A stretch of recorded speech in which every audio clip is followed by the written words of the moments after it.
ભક્તો બેઠા છે હરિભક્તો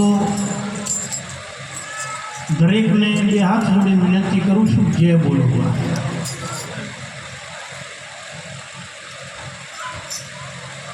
બોલ્યો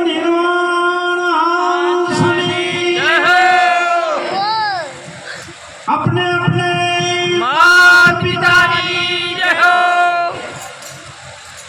जे बोलिया होय જેની જે એ હોવર જીવ્યો ના બોલ્યા હોય દોઢ હોવર જીવ્યો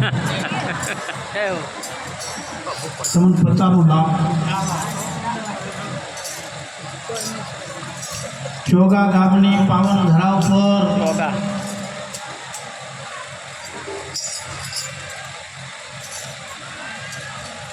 એક એવો હંસ વચ્ચેથી નીકળી ગયો છે વાહ કે કદાચ આ પરિવારને આ મેલાને આ ગોમને તો દુઃખ થતું છે પણ અમારી પણ જન્મ દેનારી માં નથી પણ એક માનો પાત્ર મારી પાસે અમારી પણ એવી સેવા માએ કરી એકવાર તાળીઓથી આ કુટુંબને બતાવો જેને જેને ખબર છે ને આ પરિવારને ખબર છે આ મેલાને ખબર છે અહીંયાથી પત્તર આગળ મારે ભીખાભાઈ મહારાજને ખબર છે ભગવાન શ્રી કૃષ્ણનો જન્મ મથુરામાં થયો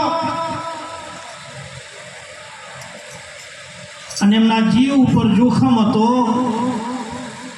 કે રાતો રાત જન્મ આપનાર માં દેવકી હતી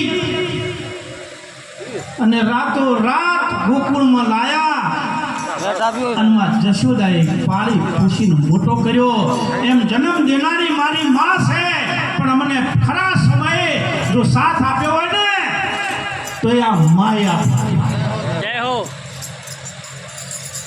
એક જશોદા જેવું કોમ કર્યું છે મા માય એમનો લોણ મારા ઉપર છે એમનો રોટલો મારા પેટ પર છે વડાગોટ પરિવાર અહીંયા આવું ને એટલે હું મારા ઘેર આવ્યો ને એવું લાગે છે બાકી આગળ સંતો પણ મહારાજે કીધું અને મારા મનોભાઈએ તો તમારા ઉપર કહેવામાં કંઈ બાકી નથી રાખતું આ ખોળિયું મળ્યું છે તો ભૂખ લાગે એટલે ખાવું ઊંઘ એટલે આવે એટલે હોઈ જાવું બાળ બચ્ચા પેદા કરવા મોત આવે એટલે મરી જાવું કોના માટે નથી મળ્યું જય હો કારણ કે કૂતરા ગધાડા મનાડાઈ કરે છે અને તમે કરો તો એમના બરોબર છો કોઈ ફેર નથી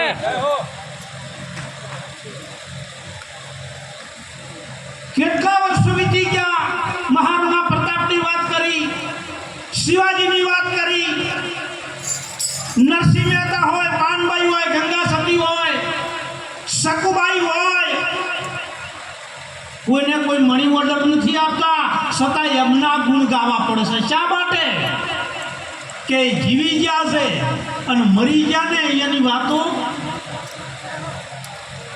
જે મરે છે એ મહાણામાં જાય છે અને જીવે છે એનું તીર્થ ધામ બને છે મંદિર બને છે જય હો મંદિરે જાઓ ને અડધી રાતે ડર ના લાગે અને મહાણામાં બીક લાગે કોણ બીવરાવે છે એ જતા રહી હુઈ જાય બીવરાવે છે કે રહી જાય રહી જાય એ તો હુઈ ગયા ભાઈ એમ જાગતો મરો ધારો તે કરી શકો ન થાય એવું નહીં આજે અહીંયા બે ભગવાન સંતો મહાપુરુષો સંત માતા ચંગવાડા ભક્ત મંડળ સમગ્ર ચોકા ગામના ભક્તો બહારથી આવેલા મહેમાનો દરેકની સાક્ષીએ કહું છું દરેકને મારા કોટી કોટી વંદન કે એકડામાંથી બીજામ ગયા બીજામથી ત્રીજામ ગયા પાંચમામ ગયા દસમામ ગયા 12 ભણી કોલેજમાં ગયા કોલેજમાં ગયા એટલે પાંચમા છઠ્ઠાના ચોપડા ઘેર રાખવાના કોલેજમાં ભણવા ગયા તો પાંચમા છઠ્ઠાના ચોપડા ઘેર રાખવાના થયેલા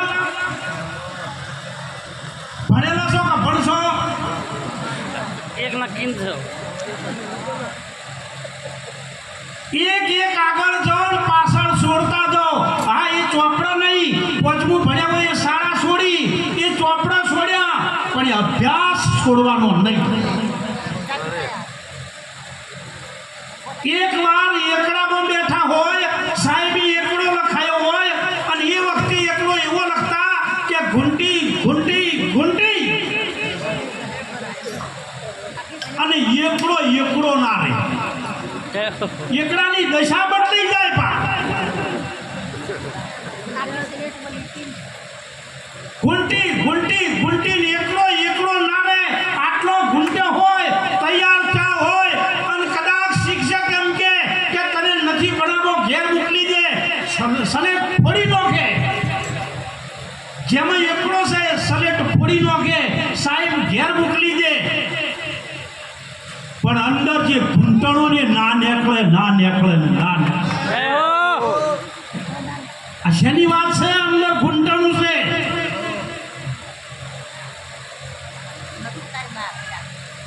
ડોક્ટર લાઈન ભણીને પાસ થઈ ડોક્ટર થયા, ડોક્ટરની ડિગ્રી મળીને પછી કોલેજે છૂટી જાય. એમ મેળવવું હોય મળે છે, એક એક છૂટતું જાય છે. બાકી મહાપુરુષો મહેનત તમારા માટે, આપણા જીવનને ઉદ્ધાર કરવા માટે મહેનતો કરે. એક દાડ બાળક હતા, ચાર જવાની આવી, જવાની જઈને ગંડા પણ બુઢાપા આવ્યા. ખબર છે જવાની આ તારીખે જઈને આ તારીખે બુઢાપા આવ્યા, ખબર છે? અને તો કે મોનીઓ તારું શું થાય? શું નહીં, કૂતરા પૂછે મરજી. મળ્યું છે ને તો મોડી લો, ફરી ફરીને નહીં મળતું, નહીં મળે વારંવાર. આયેલો અવસર ચૂકશો નહીં તો બેડો થશે પાર. વાહ સાજિંદા મિત્રો, માટે સુંદર અમારે મનુભાઈએ વાત કરી હતી. એક વખત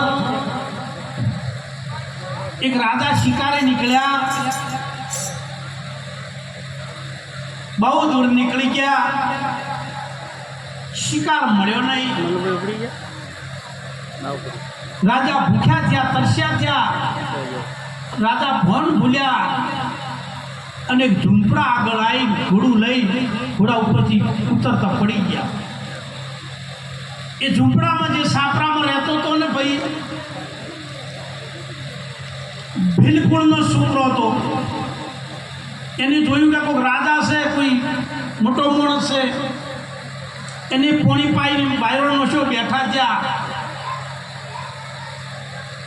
એ વખતે રાજાએ કીધું કે તમે કોણ છો? કે હું ભીલકુળનો છોકરો છું. કે ખરેખર તમે મારો જીવ બચાવ્યો તો તમે મારા નગરમાં આવજો, એકવાર એડ્રેસ આપ્યું.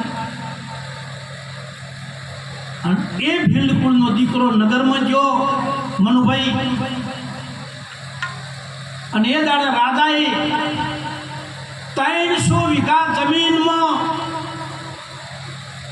ચંદનનો ઝાડવા એને માજી. મને પૂછ્યું તું શું કરે છે? કે કોલસા પાડીને જીવન ગાળું છું. તો રાજાને એમ કે ઓનું જીવન આજથી પરિવર્તન થાય. 300 વીઘા ચંદનનું ઝાડ. હવે ચંદનના લાકડાની કિંમત શું હોય? એક આટલો ટુકડો લેવા દઉં તો 10,000 થાય. 300 વીઘા હજુ કે આ જંગલ તારું અસ્તિદા. હવે તારી દશા ડુબળી દશા નહીં રહે. પણ પોતાનામાં એકડો ઘૂંટણેલો સાહેબ ગણે ભાઈ, અને શોખ રાજાએ ના પાડ્યો. 5 વર્ષે રાજા મળવા ગયા કે કદાચ એનો સમય પલટાઈ ગયો છે, મોટો બંગલો છે, ગાડી છે, ચંદનનું ઝાડ આલ્યું છે તો કેટલો સુખી છે. 5 વર્ષે રાજા મળવા ગયા. એની એ ઝૂંપડી, એની એ મઢી, એની એ ખાટલો, અને બહાર બેઠો તો રાજા ભાળીને કે બાપુ આવો, બાપુ આવો. રાજા ઉતર્યા કે ચમ આની આ હાલત? કે મેં 300 વીઘા અડીકામાં શું કર્યું કે હવે કોઈ ચાલશે બધાય એટલે કે કર્યું શું કે કોલસા પાડ્યા રાજા કે તારું જાય તારું તને મેં કેવી ખેતી આલી હતી કેટલું ધન આલ્યું તું એક ડાળું કાપી લાય 1.5 ફૂટનું ડાળું કાપી લાયો અને બજારમાં જઈને મેલ્યું 5 લાખે ડાળું જ્યું આટલું રાજાએ કીધું કે મૂર્ખા આટલા ડોલરના 5 લાખ ને તે 5 વીઘાના ચંદનના ઝાડના કોલસા પાડ્યા જય હો 5 વર્ષમાં તે પૂરું કર્યું 300 વીઘા ઝાડ કાપી લો છે તારે ને ખબર પડી તારે આપણે શું કર્યું કોના કોલસા પાડ્યા જય હો હાય હાય જય હો જય હો અંદર ચંદનનું ઝાડ જેવો પરમાત્મા બેઠો છે ઓળખવાની કોશિશ ના કરી રાત દિવસ મહેનત કરે છે છતાંય આ છોકરું મોટું થઈ જાય હજુ તો હેરતે ના શીખ્યું બીજું બીજું મોટું થઈ જાય પછી કે મને ભણાવું હવે મને હકુ કરું કોને પહેરાવું કોને બાળ બચ્ચે મોટા કરું પછી ડોશીમાન બોલાવ કે ક્યાં ગામના છો તારું જાય તારું